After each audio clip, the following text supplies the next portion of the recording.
15절부터 20절까지 제가 봉독해 올려드리겠습니다. 너희의 복이 지금 어디 있느냐? 내가 너희에게 증언하노니 너희가 할 수만 있었더라면 너희의 눈이라도 빼어 나에게 주었으리라. 그런즉 내가 너희에게 참된 말을 함으로 원수가 되었느냐? 그들이 너희에게 대하여 열심내는 것은 좋은 뜻이 아니요 오직 너희를 이간시켜 너희로 그들에게 대하여 열심을 내게 하려 함이라.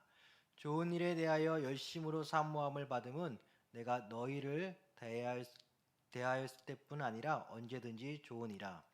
나의 자녀들아, 너희 속에 그리스도의 형상을 이루기까지 다시 너희를 위하여 해산하는 수고를 하나니, 내가 이제라도 너희와 함께 있어 내 언성을 높이려 하면 너희에 대하여 의혹이 있음이라. 아멘. 오늘 설교 제목은 해산하는 수고라는 제목으로 말씀 증거하겠습니다.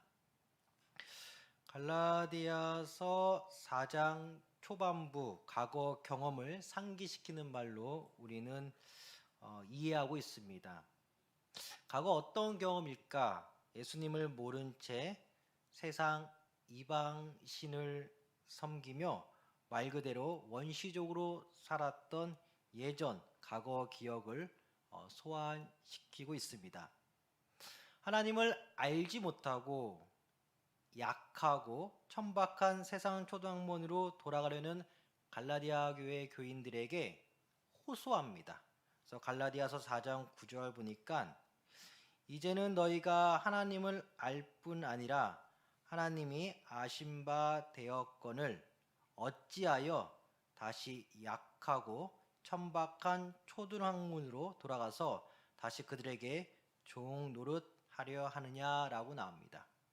사실상 세상에 천박하고 약하고 그런 지식들 혹은 우상들 그 자체로 우리는 싸움이 일어나는 것을 잘 보게 됩니다.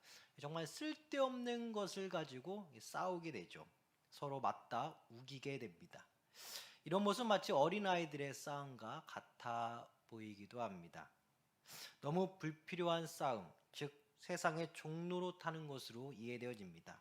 그래서 이 세상 것들, 어떤 세상의 지식이나 또 앞날의 그런 것들은 너무나도 쓸데없는 것들이 많아서 참 우리로 하여금 참 너무 때로는 비참하게 만들기도 합니다. 근데 세상 사람들은 그런 것에 관심이 많습니다. 갈라디아서 4장에 나오는 초등학문을 가리켜 당시 운명론이라고 말할 수 있다고 합니다. 지금으로 말하면 사주팔자, 타로 카드 등등이겠죠. 너무나도 비참한 것들입니다. 그 사람의 운명은 타인이 지정할 수 없습니다. 사람은 그 사람의 앞날을 알 수 없습니다.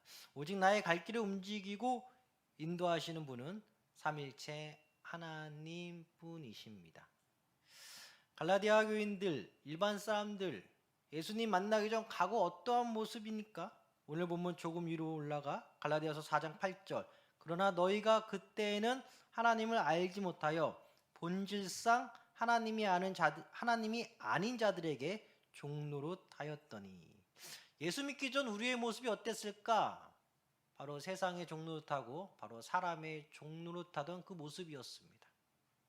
그러나 예수님 믿고 나서 우리는 정말 주님의 참된 제자가 되고 정말 주님의 은혜 가운데 영생 복락을 누리며 또 귀한 은혜 가운데 이 제자도의 삶을 살아가는 존재로 우리는 변화되었습니다. 예수 믿기 전 우리는 본질상 진노의 자식이었습니다. 그렇지 않아도 원죄, 바로 죄성을 가진 죄인들인데 그런 우리들 주님께서 불쌍히 여기셔서 예수님을 만나게 해주셨습니다. 그래서 우리는 의인이 되었습니다. 주님의 자녀가 되었습니다. 이 영광의 자리를 놔두고 다시 세상의 종노릇하러 세상에 빠지고자 하는 갈라디아 교인들을 향하여 사도 바울 선생은 이렇게 말합니다. 갈라디아서 4장 11절. 내가 너희를 위하여 수고한 것이 헛될까 두려워하노라. 사도 바울 선생 너무 마음이 아픕니다.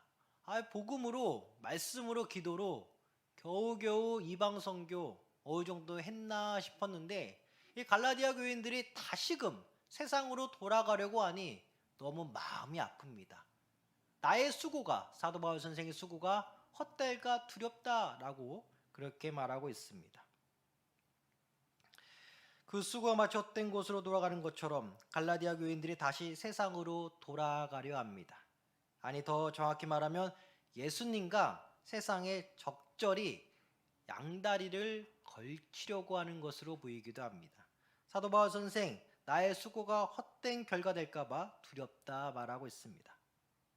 그러나 실질적인 오늘 본문 갈라디아서 12절에 들어오면서 사도 바울 선생이 갈라디아 교인들을 향해 예전 나 사도 바울과 당신들과의 귀한 만남을 기억한다 합니다. 자, 우리가 애써 어떤 한 분을 모셔왔습니다. 구원의 자리로 초청했습니다. 예수를 믿었습니다. 잘 성장하였습니다. 근데 무슨 시험이 들었는지 어떤 세상의 유혹에 빠졌는지 어느 순간 신앙과 세상과 교회와 세상과 좀 양다리를 거치려고 해요. 그때 우리의 마음이 사도 바울 선생과 같이 너무나 두렵습니다. 괴롭습니다. 나의 그 복음 수고가, 전도의 수고가, 기도의 수고가 헛될까 두렵습니다. 그럼에도 그때 사도 바울 선생은 성령의 감동하심으로 이 편지를 기록하면서 예전에 갈라디아 교인들과 사도 바울 선생과의 관계를 회상합니다. 우리 역시 마찬가지죠. 회상하시기 바랍니다. 그 사람과 나와의 과거의 그 좋았던 모습을. 복음을 받아들인 갈라디아 교회의 교인들 어느 정도까지 사도 바울과 가까웠냐? 본문 15절, 너희의 복이 지금 어디 있느냐? 내가 너희에게 증언하노니 너희가 할 수만 있었더라면 너희의 눈이라도 빼어 나에게 주었으리라. 이는 얼마나 사도 바울 선생과 갈라디아 교회 교인들 간의 신뢰관계가 형성되었는지 보여줍니다. 우리식으로 말하면 간슬게 다 줄 것만 같았던 그 과거 특별한 관계였습니다. 특별히 본문 15절에서 신체 부위 눈이 언급되었습니다. 여기서 이제 크게 두 가지로 해석되어집니다. 당시 사도 바울 선생 눈 시력이 좋지 않았습니다. 여기는 평소 눈이 좋지 않았던 사도 바울 선생이 이 다메섹 도상에서 강한 빛을 받으면서 눈에 조금 상함을 더 입지 않았나 보여집니다. 사도행전 9장에서 두 개 구절만 보겠습니다. 사도행전 9장 3절 보니까 사울이 길을 가다가 다메섹에 가까이 이르렀더니 호련히 하늘로부터 빛이 그를 둘러 비추는지라. 또 사도행전 9장 8절 사울이 땅에서 일어나 눈은 떴으나 아무것도 보지 못하고 사람의 손에 끌려 다메섹으로 들어가서. 다메섹 도상에서 사도 바울 선생이 예수님을 만났는데 큰 빛으로 말미암아 눈을 떴지만 아무것도 안 보일 만큼의 큰 시력에 손해가 있지 않았나 보여집니다. 또 신체 부위 눈에 대한 또 다른 해석은 고대 문헌 중 그 사람을 위해 내 눈을 줘도 괜찮을 만큼의 큰 사랑에 대한 고대 문헌 비유가 있기에 사도 바울 선생이 이 고대 문헌 비유를 차용한 것이 아닌가 바라보는 견해도 있습니다.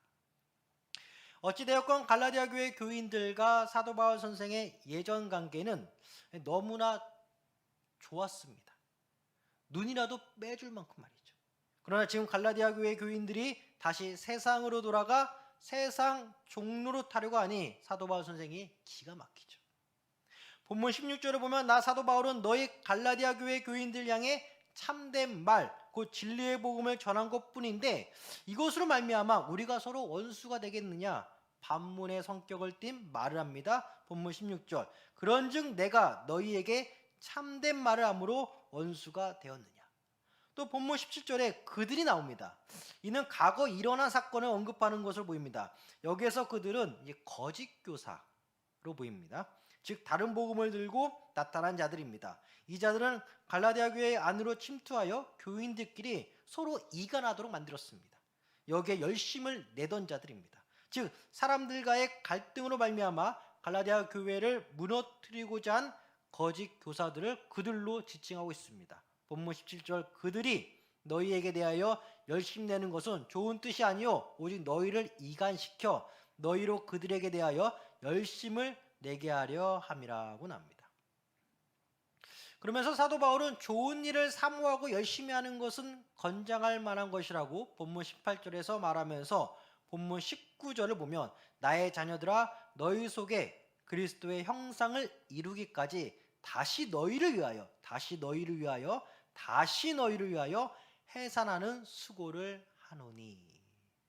사도 바울 선생은 같은 사람들을 향해 또 한 번 해산의 수고를 하고자 합니다. 영적인 해산의 수고를 하고자 합니다. 그래서 이어서 오늘 본문 마지막 20절 내가 이제라도 너희와 함께 있어 내 언성을 높이려 하면 너희에 대하여 의혹이 있음이라 하면서 오늘 본문을 마치게 됩니다. 세 가지 살펴보겠습니다. 첫째, 주님께 받은 상처는 복음으로 극복이 된다. 둘째, 서로를 무너뜨리지 말자. 셋째, 다시 한번 해산하는 수고를 갖자. 이렇게 세 가지 살펴보겠습니다. 먼저 첫째, 주님께 받은 상처는 복음으로 극복된다입니다. 앞서 언급하였듯이 사도 바울 선생은 심한 안질, 시력이 좋지 않았습니다. 오죽하면 갈라디아 교회 교인들을 향하여 나의 자녀들아 라고 언급하면서 그들과의 과거 깊숙한 관계는 마치 그들이나 사도 바울을 위해서라면 눈을 빼어줄 정도의 관계였다고 사도 바울 선생은 과거 회상하듯 말을 하였습니다.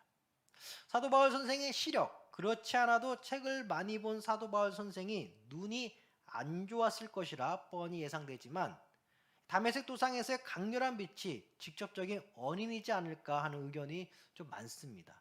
직후 사도 바울 선생은 잠깐 앞이 안 보일 정도였으니까 말이죠. 이 의견에 비추어 보면 사도 바울 선생은 정말 시력이 안 좋았습니다. 갈라디아서 마지막 장 6장 11절을 보면 내 손으로 너희에게 이렇게 큰 글자로 쓴 것을 보라. 얼마나 시력이 좋지 않았으면 편지를 쓸 때 큰 글자, 왜냐하면 본인이 글자를 확인하면서 편지를 써야 하니까 큰 글자를 쓰며 이 갈라디아서 서신을 썼다 합니다.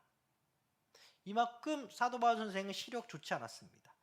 그런데도 사도 바울 선생은 아랑곳하지 않고 눈에 대한 불편함을 뒤로하고 열심히 영적인 해산의 고통을 감수하면서까지 그 사명을 다했던 인물로 우리는 기억하고 있습니다.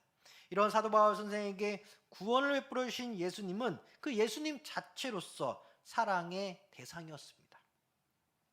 극적인 구원을 위하여 다메섹 도상에 내린 강력한 빛에 대한 원망은 사도 바울 선생의 삶과 글에서 전혀 찾아볼 수 없습니다. 오히려 완고한 자신을 극적으로 구원하시기 위하여 강렬한 빛을 통하여 구원해 주심에 항상 감사하는 삶을 살았던 사도 바울 선생입니다. 이 사도 바울 선생에게 복음의 친구들, 복음의 자녀들인 갈라디아 교회 교인들을 가리켜 너희들한테 나에게 자신의 눈을 빼줄 정도로 우리가 주 안에서 친밀한 관계였음을 오늘 본문을 통하여 회상하며 말하고 있습니다. 말 그대로 자신의 약함을 비유로 빗대어 오직 주님께로 한 영혼이라도 중매시키고자 했던 사도 바울 선생의 심정을 엿볼 수 있습니다. 그는 극적인 구원을 통하여 얻은 영광의 상처, 시력이 나빠진 것에 대해서 부끄러워하지 않았습니다. 오히려 자신이 어쩔 수 없는 죄성에 슬퍼했던 자였습니다. 사랑하는 성도 여러분, 사도 바울 선생은 예수님으로부터 구원을 극적으로 받으면서 얻은 영광의 상처를 가지고 슬퍼하지 않았습니다. 아쉬워하지 않았습니다. 세상적인 방법으로 그 상처를 치유하고자 하지 않았습니다.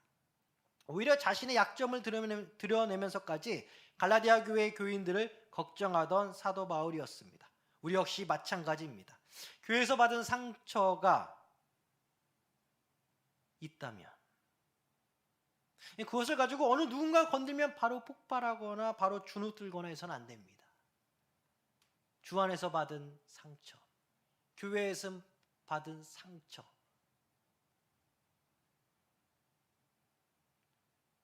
그것까지도 이용해야만 복음의 전도자로 바로 설 수 있습니다. 사도 바울 선생이 안타까운 것은 너희 갈라디아 교회 교인들의 예전 복이 지금은 찾아볼 수 없다라는 것입니다. 예전 예수님을 만나고 그렇게 기뻐했던 갈라디아 교회 교인들 모습, 덩달아 그 진리 예수의 복음을 전해주었던 사도 바울 선생을 극진히 모셨던 갈라디아 교회 교인들의 예전 모습들 지금 보이지 않습니다. 오늘 본문에서 말이죠. 주 안에서 교회에서 받은 나의 상처를 주님의 영광을 위하여 이용할 때 그는 진정으로 주 안에서 상처가 치유된 자라 우리는 이해되어집니다. 주 안에서 받은 상처, 바로 주님의 은혜 가운데 더욱더 또 한 번 해산하는 수고로 한 영혼을 주님께로 데리고 가고자 하는 그 마음으로 말미암아 그것까지 이용당하는 것에 기뻐한다면 우리는 주 안에서 받은 상처를 다 치유받았다 이해할 수 있습니다. 복음을 받아들이고 기뻐했던 갈라디아 교인들 알고 있습니다. 사도 바울 선생의 시력이 좋지 않았다는 것을 알았습니다. 갈라디아 교회 교인들 시력이 좋지 않은 사도 바울 선생을 무시하지 않았습니다. 피하지 않았습니다. 오히려 복음을 전해준, 생명의 복음을 전해준 사도 바울 선생을 잘 대해주었던 과거 갈라디아 교회 교인들 복된 모습이었습니다. 내가 진정으로 예수님의 복음으로 무장된 자라면 나의 상처가 나의 부족함이 혹여나 상대방에 노출된들 걱정하지 마시길 바랍니다. 그것까지도 이용되어서 어떻게든 복음의 해산에 수고를 하고 싶은 것 바로 주님이 주신 마음입니다. 우리 역시 주 안에서 받은 상처를 주 안에서 극복하기를 소망합니다.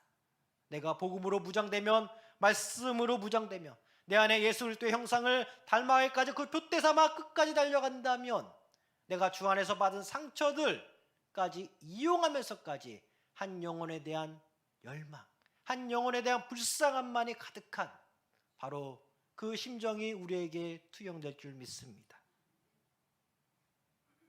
그러나 반대로 악의 세력들, 거짓 교사들은 자신의 약점을 노출시키지 않은 채 남의 약점을 찾아다닙니다. 이것이 악한 세력의 특징입니다. 이 악한 세력이 갈라디아 교회에 침투했습니다. 그러기에 이어서 둘째, 서로를 무너뜨리지 말자입니다. 우리는 서로를 무너뜨려서는 안 됩니다. 이는 교회를 무너뜨리는 사탄의 계략입니다. 악의 근원이자 뿌리입니다. 서로를 무너뜨리고 서로 없애려 하면 절대 안 됩니다. 시편 1편 1절 복 있는 사람은 악인들의 꾀를 따르지 아니하며 죄인들의 길에 서지 아니하며 오만한 자들의 자리에 앉지 아니하고 나옵니다. 잠언 6장 19절 거짓을 말하는 망령된 증인과 및 형제 사이를 이간하는 자인이라. 이런 자들이 악인들의 꾀를 도모하는 자들이죠. 악한 세력이 악한 말에 넘어가서는 안 됩니다. 순간은 나의 가려운 길을 긁어주는 것 같아도 이간하는 말은 사람으로 하여금 사탄에게 넘어가게 합니다. 이는 다른 표현으로 그 사람으로 하여금 인간의 죄성을 일으키는 것입니다. 마가복음 7장 21절 22절 속에서 그 사람의 마음에서 나오는 것은 악한 생각, 곧 음란과 도둑질과 살인과 간음과 탐욕과 악독과 속임과 음탕과 질투와 비방과 교만과 우매함이니 사람의 마음 가운데 가득한 이 죄악들입니다. 예수님께서 분명히 말씀하셨습니다. 마태복음 15장 11절 입으로 들어가는 것이 사람을 더럽게 하는 것이 아니라 입에서 나오는 그것이 사람을 더럽게 하는 것이라. 내 속에 무엇이 가득한지 살펴봐야 합니다. 최근에 내가 어떠한 생각에 사로잡혔는지 생각해 봐야 합니다. 나의 속을 들여다봐야 합니다. 아무리 깨끗하고 좋은 음식이 내 속에 들어간다 하더라도 내 속에 악독이 있다면, 내 속에 죄악이 가득한다면 내 입에서 나오는 말은 다 죄악된 말입니다. 거짓 교사들, 외부의 거짓 교사들 조심해야 되고 내 안에 있는 죄악성을 조심해야 됩니다. 이 거짓 교사들 조심하라는 말 비단 사도 바울 선생만 언급한 것이 아닙니다. 사도 베드로 선생 역시 언급하였습니다. 베드로후서 2장 1절 그러나 백성 가운데 또한 거짓 선지자들이 일어났었나니 이와 같이 너희 중에도 거짓 선생들이 있으리라. 그들은 멸망하게 할 이단을 가만히 끌어들여 자기들을 사신 줄을 부인하고 임박한 멸망을 스스로 취하는 자들이라. 사도 요한 선생 역시 언급하였습니다. 요한에서 4장 1절 사랑하는 자들아 영을 다 믿지 말고 오직 영들이 하나님께 속하였나 분별하라. 많은 거짓 선지자가 세상에 나왔습니다. 거짓 교사, 거짓 선지자, 거짓 영, 이 사로잡힌 자들의 특징, 바로 말로써 사람들 사이를 이간시키고 내 속에 있는 죄악성을 끌어내고자 애쓰는 자들, 남의 실수나 잘못을 찾아 드러내고자 하는 자들, 결국 교회를 무너뜨리려고 하는 자들입니다. 즉 사탄은 말로써 사람을 무너뜨리고 공격합니다. 여기에 속지 마시길 바랍니다. 내 안에 독을 다 제거해야 됩니다. 외부의 어떤 이가 나의 죄악성을 끌어들이고자 노력할 때 우리는 조심해야 됩니다. 분별해야 됩니다. 오직 예수의 영으로 우리는 사로잡힌 자들입니다. 고린도서 3장 8절부터 9절까지를 보면 영의 직분이 정죄의 직분보다 더 큰 직분의 영광이 있다 나옵니다. 고린도서 3장 8절에서 9절 보니까 하물며 영의 직분은 더욱 영광이 있지 아니하겠냐. 정죄의 직분도 영광이 있은즉 의의 직분은 영광이 더욱 넘치리라. 그래서 우리는 이양 하나님께 정죄하는 자로 쓰임받기보다는 의인으로서 의의 직분자로 쓰임받기를 소망합니다. 생명을 살리고 서로 살리는 것, 영의 직분 혹은 의의 직분을 사모하시기 바랍니다. 우리는 오히려 협력해야 합니다. 빌립보서 1장 27절 오직 너희는 그리스도의 복음에 합당하게 생활하라. 이는 내가 너희에게 가보나 떠나 있으나 너희가 한 마음으로 서서 한 뜻으로 복음의 신앙을 위하여 협력하는 것이라고 나옵니다. 그래서 우리는 협력해야 됩니다. 상대방의 죄악성을 끌어들이는 것이 아니라 끌어올리는 것이 아니라 예수의 영과 예수의 영, 성령 받은 자나 당신도 성령 받은 자, 우리는 서로 협력하여 서로 세워주고 복음의 신앙을 위하여 합당하게 생활해야 됩니다. 절대 서로 무너뜨려서는 안 됩니다. 사랑하는 성도 여러분, 어느 누군가가 나에게 아픔을 주었다면 그 영혼을 위해 기도하는 것 참 중요하죠. 하지만 그 영혼을 불쌍히 여기는 마음 또한 중요합니다. 기도는 기도인데 기도 다 끝나고 나서 아유 참 그 영혼 대해서 아쉬운 마음을 표하거나 좀 그런다면 하나님도 참 아쉬울 것입니다. 기도한 대로 복음에 합당한 생활, 신앙생활, 기도한 대로 그대로 그 영혼을 불쌍히 여기시길 소망합니다. 마지막 셋째는 다시 한번 해산하는 수고를 갖자입니다. 다시 한번 해산하는 수고. 예수님께서도 자신의 십자가 사역과 함께 3일 만에 부활하실 것을 해산의 기쁨으로 비유하여 제자들에게 말씀하셨습니다. 예수님의 십자가에서의 죽음으로 말미암아 너희 제자들은 슬퍼하겠으나 곧 기쁨이 올 것이다. 예수님 자신의 부활을 암시하는 말씀 하셨습니다. 요한복음 16장 20절부터 22절까지입니다. 내가 진실로 진실로 너희에게 이르노니 너희는 곡하고 애통하겠으나 세상은 기뻐하리라. 너희는 근심하겠으나 너희 근심이 도리어 기쁨이 되리라. 여자가 해산하게 되면 그때가 이르렀으므로 근심하나 아이를 낳으면 세상에 사람 난 기쁨으로 말미암아 그 고통을 다시 기억하지 아니하느니라. 지금은 너희가 근심하나 내가 다시 너희를 보리니 너희 마음이 기쁠 것이요 너희 기쁨을 빼앗을 자가 없으리라. 예수님께서 말씀하셨습니다. 예수님 이제 죽으러 가시는데 많이 슬프지? 마치 한 여인이 만달이 되어 다 그 10개월 채우고 이제 한 아이를 해산하기 직전까지 그 걱정이 많은데 주님께서 3일 만에 부활하여서 다시 나타나면 그 여인이 그 아이를 해산한 그 기쁨을 말미암아 예전의 고통 다 잊는다 했어요. 부활한 예수님 만나면 그 전에 예수님 죽었을 때 그렇게 고통스럽고 그렇게 아프고 그렇게 걱정스럽던 모든 것들이 다 사라진다 했습니다. 또한 예수의 영 성령이 그들을 끝까지 인도하시기 때문입니다. 이처럼 예수님은 자신의 십자가 사역과 부활을 암시하면서 해산하는 여인이 해산 직전까지 걱정하다가 해산하는 기쁨으로 지난날 어려움을 생각하지 못하듯 예수님의 죽음으로 제자들이 슬퍼하겠지만 부활의 예수님을 만나면 그 기쁨으로 지난날의 슬픔을 잊게 될 것이라 예수님 말씀하셨습니다. 그 기쁨은 어느 누구도 빼앗길 수 없는 기쁨. 이 해산하는 여인을 비유로 말씀하셨던 예수님처럼 오늘 사도 바울 선생 역시 다시 한번 누구에게도 빼앗길 수 없는 해산의 기쁨을 위하여 다시 한번 그 해산의 고통의 자리로 또 한번 가고자 한다 합니다. 본문 19절 다시 보면 나의 자녀들아 너희 속에 그리스도의 형상을 이루기까지 너희 속에 그리스도의 형상을 이루기까지 다시 너희를 위하여 해산하는 수고를 하노니. 교회 중직자 혹은 구역장 혹은 기관장 혹은 교육부서 교사 우리 리더분들, 이분들에게 가져야 할 것은 또 한 번의 해산의 고통을 나중에 기쁨으로 받을 줄 알고 그것을 담대히 또 한 번 해산의 수고를 위하여 걸어가는 그 자세입니다.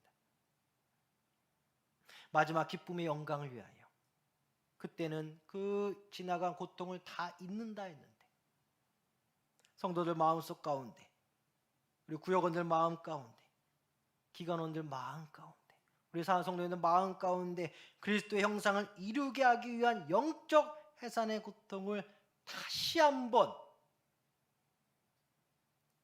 그 자리에 나가야 됩니다. 이 말을 사도 바울 선생은 조금 부드럽게 말한 적이 있습니다. 고린도후서 11장 2절 내가 하나님의 열심으로 너희를 위하여 열심을 내노니 내가 너희를 정결한 처녀로 한 남편인 그리스도께 드리려고 중매함이로다. 사도 바울 선생은 남편 되시는 예수님에게 성도들로 하여금 정결한 처녀로 만들어 서로 중매하고자 한다 했습니다. 오늘 본문에서는 또 한 번의 해산의 수고, 해산의 고통, 또 고린도후서 11장 2절에서는 예수님과 성도의 중매쟁이, 또한 사도 바울 선생은 힘을 다하여 수고한다라고 말하였습니다. 골로새서 1장 19절 이를 위하여 나도 내 속에서 능력으로 역사하시는 이의 역사를 따라 힘을 다하여 수고하노라. 내 속에서 능력으로 역사하시는 성령의 역사를 따라 힘을 다하여 수고하노라. 오늘 본문에서의 해산하는 고통, 고린도후서에서는 열심을 의미합니다. 그리스도의 형상의 그 속에 이르기까지 곧 예수님의 정결한 신부로 만들어가는 것, 우리 사랑하는 성도님들을 향해서. 그러기에 오늘도 우리는 열심을 내어 해산하는 고통에 또 한 번 그 자리를 지키고자 합니다. 해산의 고통, 해산의 수고, 또 예수님과 우리 사랑하는 성도님들과의 중매쟁이를, 그 역할을 내가 해야 하기, 오늘도 그 해산의 고통 자리에 또 한 번 가고자 합니다. 무성도들을 정결한 신부로 그리스도 형상을 닮은 자로 예수님과 중매하여 만나게 해주는 것이 바로 우리 역할입니다. 이를 위해서 성령의 역사로 말미암아 힘을 다하여 수고해야 합니다. 내 힘으로 하면 지치지만 내 속에서 능력으로 역사하시는 성령의 능력으로 해야만 지치지 않고 그 수고도 그 고통도 나중에 오는 기쁨에 비하여 아무것도 아니기에 담대하게 걸어갈 수 있습니다. 해산의 고통, 해산의 수고, 열심. 그 전에 오늘 말씀에 의지하여 내가 먼저 내 속사람이 그리스도의 형상으로 가득히 되어야만 해산의 수고를 감당하고자 하는 성령의 역사가 일어날 수 있습니다.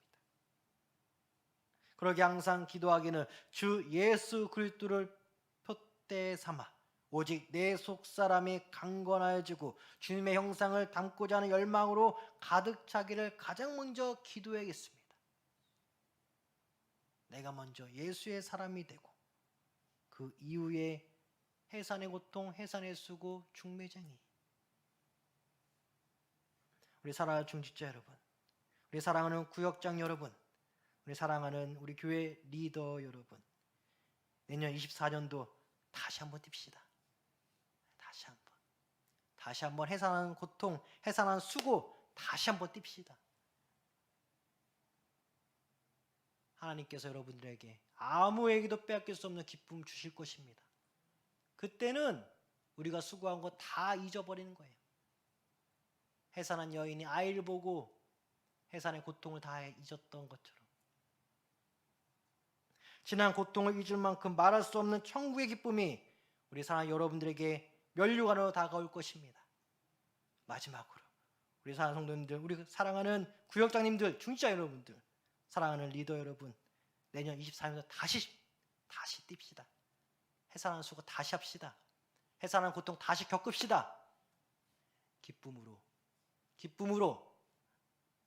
성령의 능력으로 내년에 다시 한번 뜁시다. 할렐루야.